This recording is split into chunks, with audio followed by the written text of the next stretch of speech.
Monks have come a long way. Since their debut in Dungeons & Dragons as a fantasy martial artist specializing in unarmed combat, they've been reduced to a clerical subclass, returned to a main class, dropped temporarily, returned as a psionic class, and now they're the 5th edition version that we enjoy today. Through all of that, they've had a religious order theme that fits with the word monk. Until today, that is. The only class that was introduced in this playtest that has not already been seen previously, the monk could perhaps be forgiven for lacking some refinement. But despite the expected nerfs and buffs, I will admit I was stunned at the direction that the designers took. Hey friends, my name is Timothy, though some people do call me Tim. I'm a professional dungeon master running over 300 games a year, and today we're looking at the changing themes of the monk class in the Playtest 6 document, as well as discussing the impact of the proposed mechanical changes. Hopefully it won't stun you too badly. Let's get to it.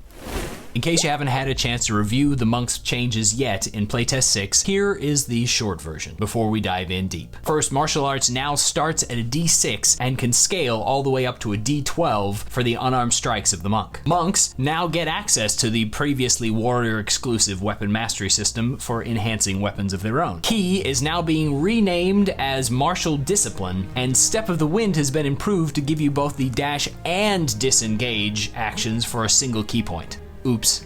Deflect Missiles has been redesigned to allow it to work on any attack roll that deals damage of the physical subtypes, and now the damage it deals in return is based on a dexterity saving throw by your enemy. Heightened Metabolism is a new 7th level ability, allowing monks to get a quick short rest, while Stunning Strike has seen a serious nerf down to a 1 attempt per turn. Key Empowered Strikes is now called just Empowered Strikes and allows your monk to deal force damage instead of physical damage. And Unarmored Movement has been renamed Acrobatic Movement. Stillness of Mind, Purity of Body, and Timeless Body have all been rolled together into Self-Restoration, and it allows you to use a bonus action instead of an action to enact it. Deflect Energy is a new 13th level ability that allows you to deflect more than just physical ranged weapons, and it replaces the Tongue of the Sun and Moon ability. Diamond Soul has had the soul ripped out of it and is now called Disciplined Survivor, and Empty Body has been redesigned to not use spells and renamed Superior Defense. Perfect Discipline, previously called Perfect Self, has been dropped from 20th level down to 15th, and the new 20th level feature is called Defy Death, allowing you to spend key points to survive that critical blow. But if you're hungry for a deeper dive into the monk as well as the 3 subclasses included in this playtest document, stick around and we'll see if we can't sate you. The adjustment to the monk's damage dice is really a fairly minor change in the scheme of things. Essentially making your starting damage dice with your punches and kicks a D6 instead of a D4 adds a minor level of power with an average 1 point increase to your damage per hit. But it does have some actually reasonably decent influence upon how people are likely to play their monks. We're more likely to see monks that rely solely on their bodies as weapons from the very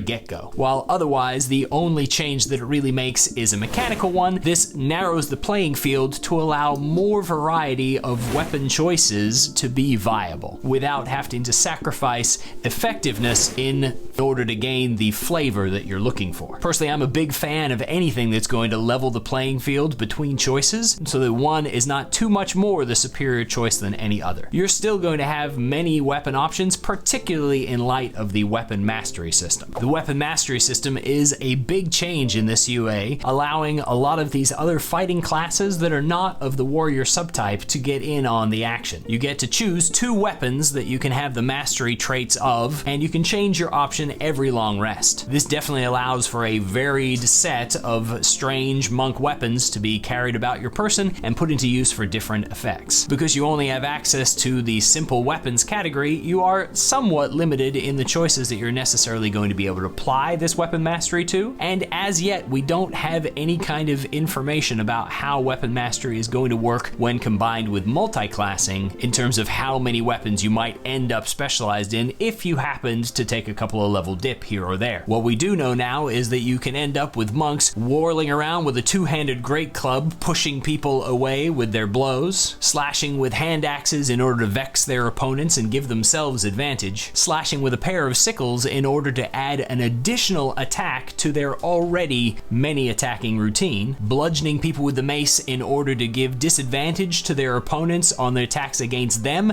and thus allowing the monk to stand toe-to-toe in a more tanking stance, or utilizing a quarterstaff whirling back and forth in one hand and yet striking with a D8 base. The monk definitely has a ton of options that are going to draw them towards their weapon choices, while still, thanks to the martial arts dice increase, being tempted to stick with the good old-fashioned kick to the side of the head. I think the most flavorful of those options is the one-handed quarterstaff for the D8 weapon, a classic already in use by many players, and the mace's ability to be able to bludgeon up close and keep their opponents off balance so that the monk doesn't need to use their bonus action Step of the Winding their way out. Speaking of Step of the Wind, the change from key to martial discipline, though hurting me somewhat in the lack of flavor department from this traditionally religious order of monks centered around mysticism, does give a significant boost to the mobility of the monk's already impressive movement. By combining both dash and disengage into a single bonus action, the monk is ever more able to use its bonus actions and that limited resource to dive in and out of the combat field repeatedly, avoiding any possibility of harm while leaving a solid mark upon their enemies. I personally don't think that this change was necessary, but I know that there were a lot of people who felt like one key point was a really expensive cost for a dash action or a disengage action, particularly given that a pair of levels in the rogue class could get the same option from cunning action. Though I've never personally seen anybody take a 2-level dip into rogue in order to improve their monk, and I see Step of the Wind used all the time in play, I definitely acknowledge that Step of the Wind will get used even more often now that it does both choices. Though Deflect Missiles was touted as being reworked to give it greater versatility, it really only opens up a few tangential options, allowing you to utilize it to avoid ranged attacks that deal bludgeoning, piercing, or slashing damage instead of ranged weapon attacks. While ranged weapon attacks are obviously going to fall into this category, it does allow the rogue to slap out their palm to reduce the amount of damage that a boulder is going to impact them for. There might even be a handful of spells that dish that kind of damage with the attack roll. For instance, the Magic Stone cantrip. The big change is that when you spend your discipline point in order to change the target of the attack if you've reduced the damage to 0 and flinging it out somewhere else, instead of making an attack with that ranged weapon, you're now going to deal 2 rolls of your martial arts die as damage, but only if they fail a dexterity saving throw, and adding none of your statistical modifiers. The damage type remains the same, but really it's the switch from attack roll to saving throw that is the big kicker, as the actual damage dealt is going to be reasonably mediocre. At maximum, a 2d12, average 13 at the uppermost of levels. Naturally, the flavor remains the same in that the image is super awesome in your head. Personally, anytime that I had a monk that would stop something like that, I would spend the key point just for flex in order to have that opportunity. I don't suspect that'll change at my table anytime soon, but it's something to keep in mind. What does matter, however, is the much needed changes to Stunning Strike. This ability, an amazing ability that is loved by a ton of monk players, unfortunately really was just a little bit too broken in certain circumstances. Now, instead of allowing you to test up to 4 times in a round, depending on how many of your flurry of blows you manage to land, Stunning Strike can only be attempted once per turn when you hit a creature. It's still a Constitution saving throw and still imparts the stunned condition, though now it only lasts until the beginning of your next turn, not till the end of your next turn, lessening the likelihood that you're going to continuously stun lock your opponent. This change also restricts a monk from coming in and utilizing all of a creature's legendary resistances in 1 round worth of attempts, and stops the monk from running around with their massive movement stunning 2 or 3 or more opponents. Though this did burn through a lot of key points and thus was a limited opportunity, it definitely makes an oversized impact on the battlefield. Stunning Strike is still an incredibly powerful ability, especially when you consider that the only other options for taking somebody out in such a fashion involve spell slots. For a single discipline point, for a single key point, being able to lock a guy down and let your party wail on it is a pretty impressive option. Restricting it to once per turn was the absolute most needed change to the monk in my opinion. You might have a different opinion and I'd love to hear about it. I don't think that this change is going to make a huge difference to the power level of the monk, but as we'll see, there's a couple of other things that are still working to improve the monk's options. For instance, the new 7th level ability, Heightened Metabolism, allows a monk to once per long rest take a short rest as a single minute of meditation. They gain all the benefits of a short rest, including a refresh of their discipline points and the ability to use their hit dice to heal. And though I don't see it likely that we're going to have any 7-level dips in monk for a spellcasting class, it does have some potency for potential multi-classing use. What it does do is make it almost assured that once during the day that monk is going to be able to refresh its key points. Though I personally haven't had any trouble at my table where short rests are possible, though not always simple, for a monk to get the hour to recover their discipline points on a regular basis, usually once to twice in an adventuring day. This now brings that total up to 3 times, giving the monk a lot more freedom to use their discipline points. I'm not certain that this was really a necessary change, particularly since the reduction to stunning strike is going to mean that key points go a little further than they did before. The monk lacks an ability to really burn through a huge sum of their key points in a quick space of time until they get to high enough levels to have enough of them to not be terribly worried about it. Honestly, I think that this addition is just a nod to the player feedback that they want more key. I haven't had a chance to test this in play yet, but I don't think it's going to be a tremendous game changer, and perhaps it's less obnoxious than my first instinct suggested. From a narrative standpoint, the mental image of a monk sitting down cross-legged and falling into a trance in order to heal their wounds and recover their balance is a super awesome image, and definitely in fitting with the themes of the monk, though I guess 1 minute does seem like kind of a short meditation routine. Even my attention span is that long.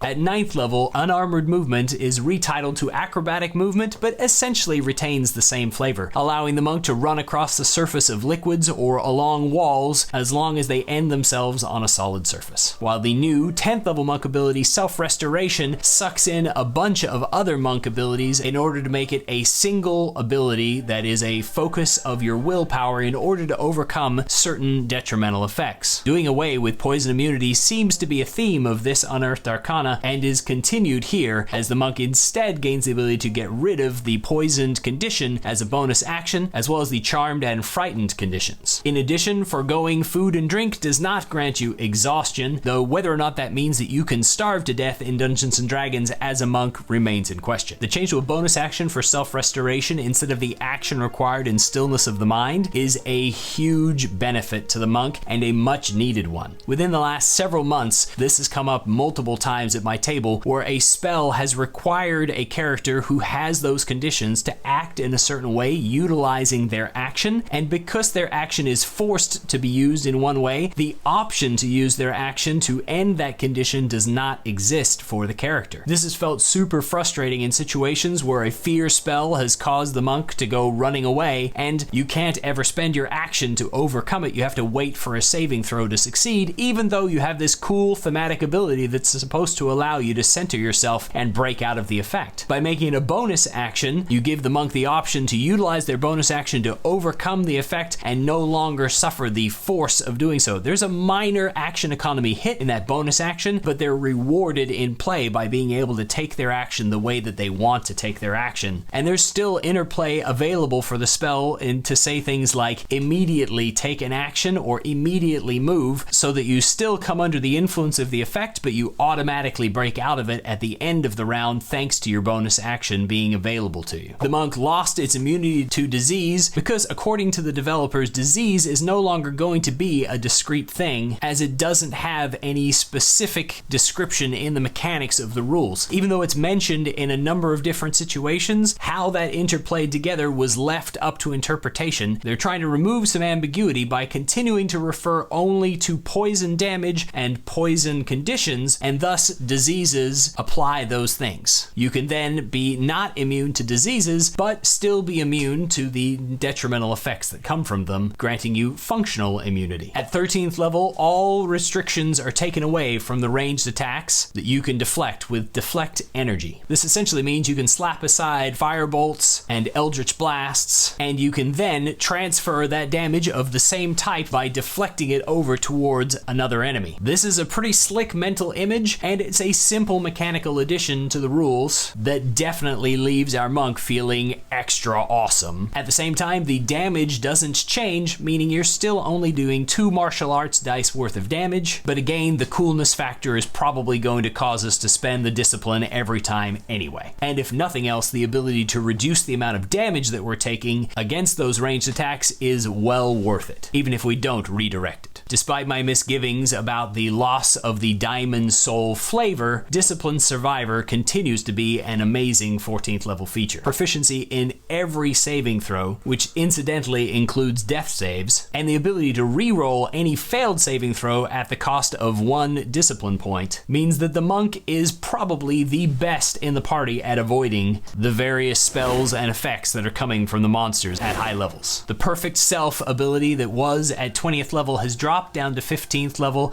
and continues to stay pretty much the same. Whenever you roll initiative, you gain 4 discipline points if you didn't have any before. This essentially means that in most fights, which last between 2 to 3 rounds, you can still at least take 1 discipline infused action every round with 1 to spare. Or you can burn through them quickly in order to be out of discipline at the end of the fight so that you can again benefit from this feature next time if you didn't have time to take your 1-minute short rest or a regular short rest and be restored back to full. Coming in at 15th level feels a lot better for this ability than it did when it was the Capstone of Monk Achievement. At 18th level, Empty Body saw more than just a rename and a redesign to not rely on spells as was implied. Instead, it saw a buff and nerf. Instead of costing 4 discipline points, it now only costs 3, but instead of providing invisibility as well as resistance to all damage but force, it now just provides the resistance. It still lasts for 1 minute, but the ability no longer includes the option to spend 8 key points to project your soul into the astral realm. It's not like that ability actually came up tremendously often at a lot of people's tables, but the loss of flavor here is keenly felt. And having to refer to 1 spell for your entire class was probably not a big price to pay. At 20th level, the new Capstone feature for the monk comes in. Anytime you drop to 0 hit points, you can spend 4 discipline points in order to cheat death. You roll 4 of your martial arts dice, d12s, and regain that many hit points instead. Each time you use this feature after the first without taking a short rest, increases its discipline cost by 2, making it essentially a watered down version of the Way of the Long Death monk's ability to cheat death. That said, having the little healing boost thrown in there means that you aren't, like that other monk, susceptible to being magic missiled into key oblivion. This feature feels like a relatively flavorful addition to the monk's repertoire, allowing them to force their body on beyond the limits of the mortal men. And as capstones go, it's probably not the worst one out there. It remains to be seen whether or not it's powerful enough. Comparing it to some of the other capstones that are out there, I would say that it probably is on par for the power level that we're looking for in our 20th level ability without being so iconic and amazing that people are going to be really mad when they get to 20th level and only have 1 or 2 adventuring days to enjoy it before their campaign ends, which is a pretty common problem with capstones in general. Overall, I feel like the changes to the monk in this playtest have been largely a matter of dealing with problematic abilities like the Stunning Strike, a little bit of a watering down nerf with the loss of poison immunity, and then a grievous attack upon the flavor of the monk. Probably in a well-intentioned effort to be more politically correct and not lean so heavily upon a particular cultural influence, the monk has essentially become an unarmed fighter instead of the mystic fantasy martial artist that it began its career as in Dungeons & Dragons. What's your opinion on the changes to the monk? Is it a good thing that we're moving away from the traditional stereotype, or is it damaging for the flavor of your game? Opinions are going to vary on this, and ultimately we can still infuse whatever flavor we want with this new change to the names. I know that for myself it's going to be really hard to break the concept of key from my lexicon. I think that there's probably amongst monk players going to be some frustration regarding the nerf to Stunning Strike and the loss of poison immunity, but for me the one that I'm saddest to see go is the Tongue of the Sun and Moon. Apparently a very low rated ability according to the playtest document. It's an ability that has had great use at my table when play has reached that level and has allowed the monk to interact with and be useful and have utility in social situations where their stat block doesn't necessarily suggest that they're going to shine. While this covers monk as a base class, the really scary changes occurred in the various subclasses for monk. All classics from the player's handbook redesigned. Let's go take a look. With this being the monk's first pass through the playtest process, I was a little bit surprised to see that we got 3 different options to pull apart in the subclass department, but here they are. With the continuing trend towards moving away from the traditional monk theme, these paths now follow a Warrior of standard, in this case the Warrior of Shadow, Warrior of Elements, and Warrior of the Hand. All 3 of these were previously 2014 Player's Handbook options, but they've definitely seen some serious reworking. Unlike what I felt were relatively balanced changes to the monk base class, the changes to these subclasses are wildly all over the map. First up, the Warrior of Shadow. Warrior of Shadows have had their Shadow Arts ability change significantly to reduce costs and to improve its functionality. Though you can still cast the Darkness spell with this feature, it now only costs 1 discipline point. You effectively have Devil Sight like a warlock for that particular spell, and at the start of each of your turns you get to relocate the darkness around the battlefield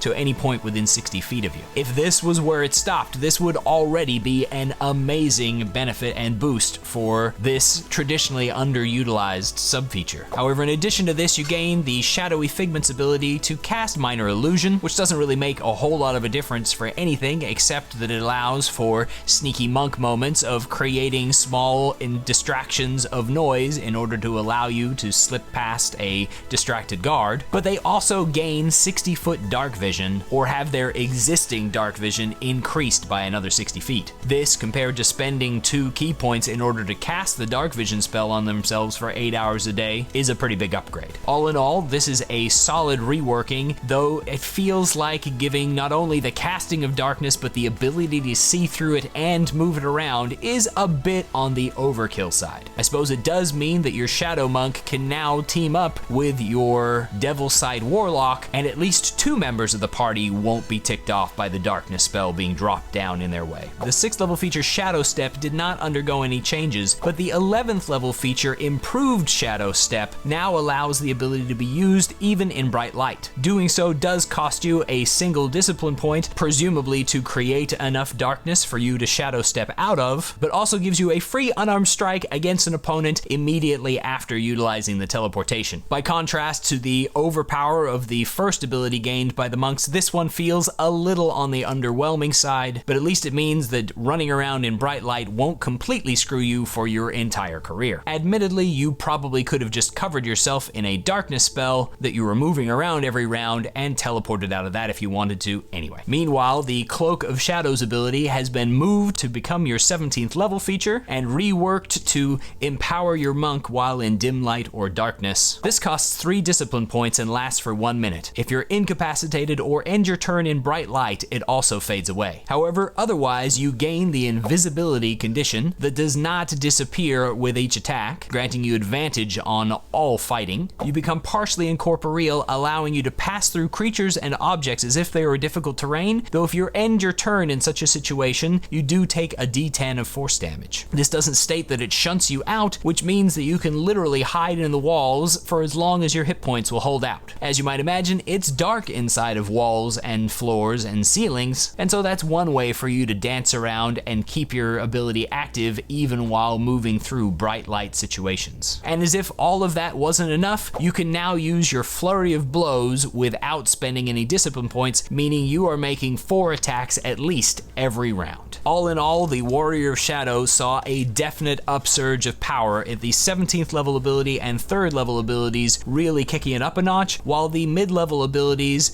were a little bit more of a meh in terms of actual power level. That makes this class probably incredibly fun to play when you first come into it, and sort of petering out into the mid levels where the monk itself is already pretty shining and awesome, and then you finally come into your own at the end game to be the unstoppable wraith that you always meant to be. Replacing the traditionally trash way of the 4 elements from the 2014 Player's Handbook, the Warrior of the Elements gains all new functionality, does away with the spellcasting motif, and instead just becomes a wild harbinger of elemental doom. Every single one of their features is a brand new feature that replaces anything that was in the previous handbook. At 3rd level, we see the first of a series of stance kind of options that are being woven into this playtest. First, you gain a really underpowered cantrip called Elementalism that is mostly there for flavor. But on the stance front, at the start of your turn, you can spend 1 discipline point to imbue yourself with elemental energy. This lasts for 10 minutes or until you're incapacitated and gives you several different benefits. First, it allows you to change the damage type of your fists into any of acid, cold, fire, or lightning. You're not locked into any of these choices, and so each of your flurry of blows could be from a different element, perhaps testing the different resistances of a creature until you find its vulnerable spot. After that, you can continue to hammer on the energy type that works best. Additionally, when you hit them with this energy, you can also force them to make a strength saving throw or be pushed or pulled 10 feet away or toward you. 10 feet towards you, you say? That sounds a little bit weird. You're a monk in melee. Well, the other feature, Reach, increases the range of your fists by a whopping 10 feet, giving you a 15-foot threat radius as you are blasting energy out to an extended range from your body. This only applies to your unarmed strikes, meaning that you can also carry a weapon and have 2 effective threat ranges, allowing even more opportunity attacks than would be normal. And did I mention that you are 15 feet away from your opponent and able to continue to pummel them away from you? With this ability lasting 10 minutes for a single key point, it is easily one of the most potent abilities added so far. But it gets worse from here. As a nod to the elementalist theme that was attempting to make monks able to create blasts of energy in the previous Player's Handbook, your 6th level feature, Environmental Burst, allows you to make a little piece of the world explode. As a magic action, you can create a 20-foot radius blast of energy from your choice of acid, cold, fire, or lightning within 120 feet of you, dealing damage equal to 3 rolls of your martial arts dice. A dexterity saving throw is included to allow you to avoid half of that damage, and before or after you take this action, you can still make 1 unarmed strike as a bonus action. This is a reasonably lackluster option by comparison to some of the other cheesy craziness that's coming out in here, but with an attack still being able to be delivered as a bonus action and potentially throwing 3 dice of your fists out onto multiple targets, it's not a horrible option. But the math doesn't really check out as it being worthwhile compared to the 2 physical attacks that you could get out of your action, unless you're hitting at least 3 opponents or more. The numerical benefit of being able to add your statistic to the damage roll is just too great. That said, if you're 120 feet away and you don't feel like running across that distance to be the loner out in the area, or if there's a whole bunch of massed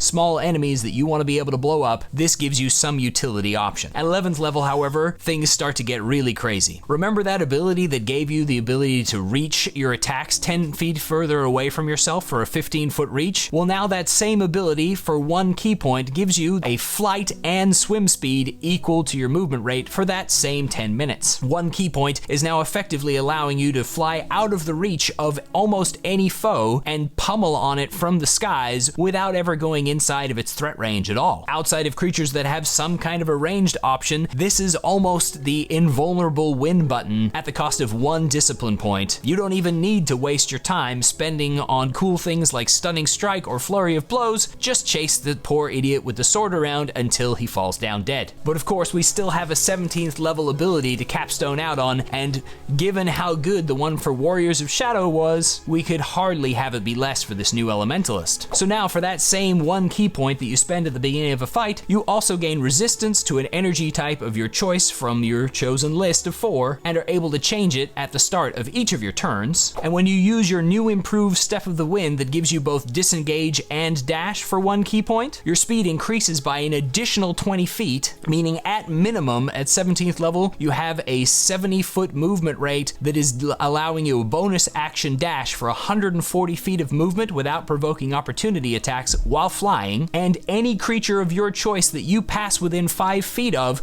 takes 1 automatic martial arts dice, d12, of the energy type that you chose for your damage resistance. This lets you fly over the battlefield over as many creatures as you can manage in 140 feet of movement, while dripping acid, fire, lightning, or cold down onto them, similar to an Ashardalon stride. If you've got a Ring of Spell Storing and a Ashardalon stride, you can combine those for an even greater conflagration. A creature can take this damage only once per turn, thank goodness, so you can't just run around in circles in order to slay somebody, but against large numbers of enemies, this ability has almost unlimited potential to dish out the damage, and if you really needed to cover more ground, you could dash with your action as well for 210 feet of movement, or you could use that action to get a couple of attacks or even blow somebody up with the ranged explosive ability. Really, the mental image that this creates for me is more of a Storm from X-Men than a monk, but let's just say that the elemental fury that's going to come out there is quite wild. Amazingly, I'm still not done with that 17th level feature, however. To further tempt you to use your action to actually pummel on somebody from 15 feet away, once on each of your turns, you can deal additional damage with your physical hits with an unarmed strike equal to 1 roll of your martial arts dice. This is not a huge boost to the amount of damage that you're dealing, obviously, but nobody's complaining about having a 2d12 punch attack. At the end of the day, I personally think that the Warrior of the Elements is a little bit broken, simply because of the somewhat unlimited nature of the various abilities that they're having. I'm hopeful that the design team is just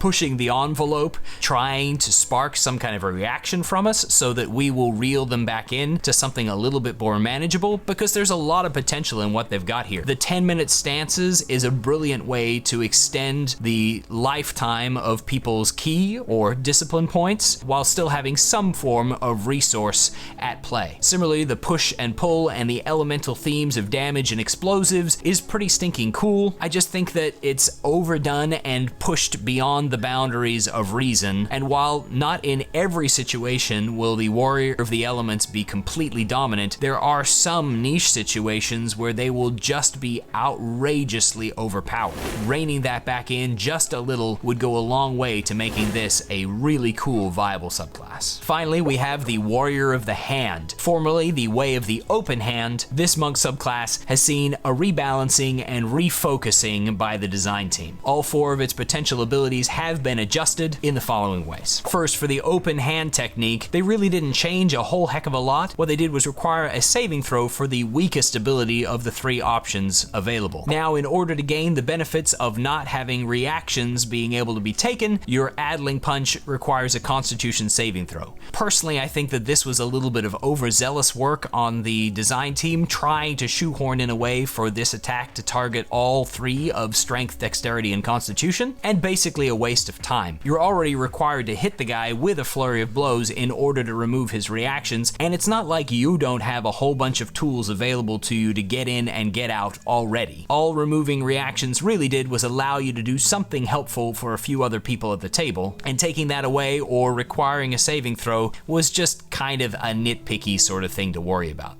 That said, it's the least used ability also because you have the ability to get yourself out of danger so easily, so it probably isn't going to make a huge difference in play. Wholeness of Body saw a big change, going from being an action that restores 3 times your current monk level in hit points, usable only once per day, which thematically fits really well with the idea of like sitting and refocusing for a second in order to shed the damage that you've taken, to becoming a more Second Wind-esque ability. Costing 1 discipline point and taking a bonus action, Wholeness of Body now restores a martial arts die plus your wisdom modifier worth of hit points, significantly less than its 2014 version, but can be used a number of times per day equal to your wisdom modifier, meaning that if that's the focus of your character, at high end you could potentially get 5d12 plus 25 by using all 5 uses of your ability. Compared at that point to the 1 use 60 hit points that you could have gained before, you haven't really gained a whole whole heck of a lot. In fact, you've probably lost out a little bit. But you have greater potential, and you can use it more granularly to manage your hit points. The 11th level ability Fleet Step replaces Tranquility, which is apparently a low-rated feature. And this feature is definitely not going to be low-rated. It allows you to use the Step of the Wind feature, the new improved one giving you both dash and disengage for no discipline cost. This essentially allows you to dash every round that you would like to in combat and still take a full action. It does come at the cost of your bonus action, which